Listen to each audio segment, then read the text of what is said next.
Hi friends, welcome to സ്നേഹ ഫുഡിലോട്ട് എല്ലാവർക്കും സ്വാഗതം. ഇന്നത്തെ റെസിപ്പി ഗ്രീൻ പീസ് കറിയാണ് തയ്യാറാക്കാൻ പോകുന്നത്. ചപ്പാത്തിൻ്റെ ഒപ്പവും ഇടിയപ്പത്തിൻ്റെ ഒപ്പവും കഴിക്കാൻ പറ്റുന്ന നല്ലൊരു റെസിപ്പിയാണ് തയ്യാറാക്കാൻ പോകുന്നത്. അപ്പോൾ പുതിയതായിട്ട് എൻ്റെ വീഡിയോ കാണുന്നവരാണെങ്കിൽ സബ്സ്ക്രൈബ് ചെയ്യാൻ, ലൈക്ക് ചെയ്യാനും മറക്കല്ലേ. അപ്പോൾ ഗ്രീൻ പീസ് കറി തയ്യാറാക്കാൻ എങ്ങനെ നമുക്ക് നോക്കാം. ആദ്യം തന്നെ കടായി വെച്ച് കൊടുക്കാം. കടായി ഒന്ന് ചൂടായി വരട്ടെ. കടായി ചൂടായി വന്നിരിക്കണം. ആവശ്യത്തിന് ഓയിൽ ഒഴിച്ച് കൊടുക്കാം.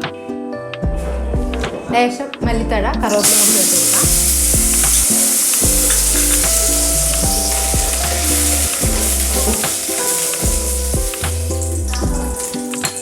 ഇഞ്ചി ചതച്ചത് ഒരു തുണ്ട്, വെളുത്തുള്ളി 3 അല്ലി,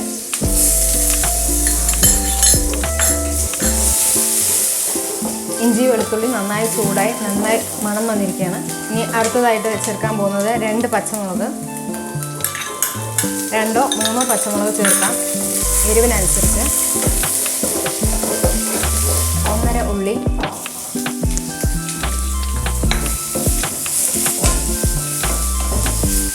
നന്നായി ഒന്ന് വഴക്കി കൊടുക്കാം.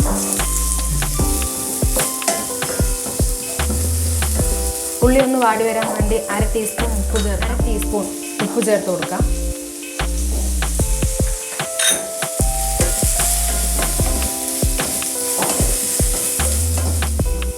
ഉള്ളി നന്നായി മയങ്ങി വന്നിരിക്കുകയാണ്. അപ്പോൾ ഇനി തക്കാളി ചേർത്ത് കൊടുക്കാം. 3 തക്കാളി ചെറുതാണ് എടുത്തിരിക്കുന്നത്.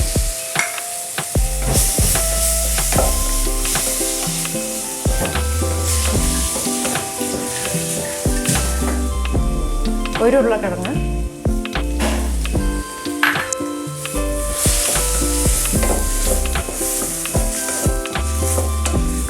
ഒരു ക്യാരറ്റ്, ഇതുകൂടി നന്നായി ഇറക്കി കൊടുക്കാം.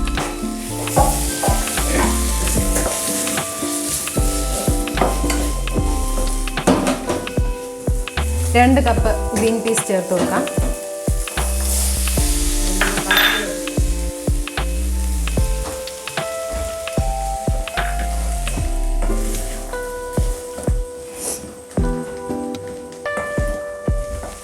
ഗ്രീൻ പീസ് കറിക്ക് ആവശ്യത്തിന് വേണ്ടിയിട്ടുള്ള മസാല ചേർത്ത് കൊടുക്കാം. 1/2 ടീസ്പൂൺ മല്ലിപ്പൊടി, ലേശം മഞ്ഞൾപ്പൊടി,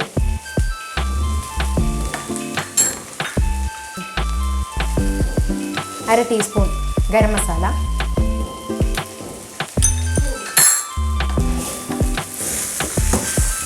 ഇനി നന്നായി ഒന്ന് മിക്സ് ചെയ്ത് കൊടുത്തതിന് ശേഷം ഒരു 1/2 ഗ്ലാസ് വെള്ളം ഒഴിച്ച് കൊടുക്കാം. ഇപ്പോൾ തേങ്ങ അരച്ചതിൻ്റെ വെള്ളമാണ് ചേർത്ത് കൊടുക്കുന്നത്.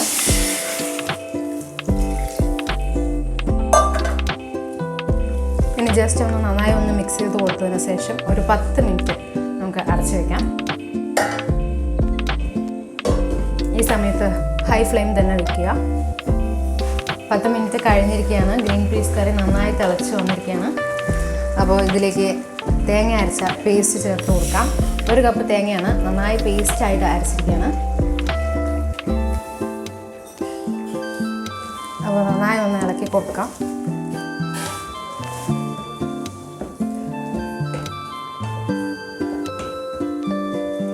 ഒരു അല്പം കുറച്ചും കൂടി വെള്ളം ചേർത്ത് കൊടുക്കാം.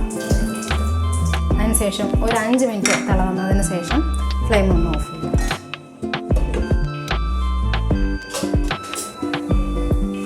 ഗ്രീൻ പീസ് കറി നന്നായി തിളച്ച് വന്നിരിക്കുകയാണ്. അപ്പോൾ 1/2 ടീസ്പൂൺ പഞ്ചസാര ചേർത്ത് കൊടുക്കാം.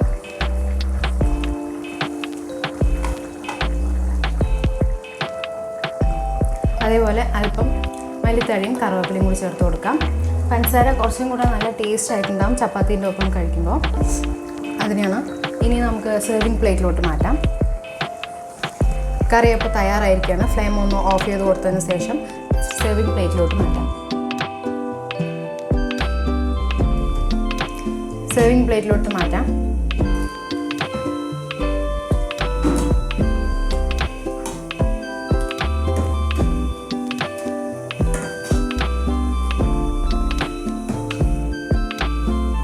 ഗ്രീൻ പീസ് കറിക്ക് നല്ല ടേസ്റ്റായിട്ട് ഇരിക്കാൻ വേണ്ടിയിട്ട് ഒരു 2 ടീസ്പൂൺ വെളിച്ചെണ്ണ ചേർത്ത് കൊടുക്കാം.